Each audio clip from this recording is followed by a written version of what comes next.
Hello, good morning. Mag-share ako ulit ng food para dun sa mga nagsasabi na mahirap yung meal prep na ginagawa kasi time consuming, mamamalengke ka, magluluto ka. There's an easy way. So ganito yung ginagawa ko pag ubos na yung meal prep na ginawa ng asawa ko. Bumibili ako sa karinderya. So ano yung meron sa karinderya? Eto siya, right? So bumili ako ng gatang tulingan, tapos meron din akong tinolang manok, right? So this is yung gatang tulingan ko 120 grams, 120 grams din yung tinolang manok.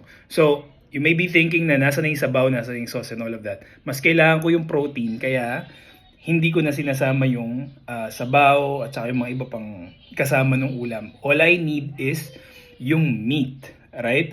So, yung gatang tulingan na 120 grams, that's about 138 calories. Tapos yung chicken naman natin, hindi to breast part. So 120 grams is 193 calories. Now, for my rice, so far meron pa naman akong cauli rice na pinrepare ng asawa ko.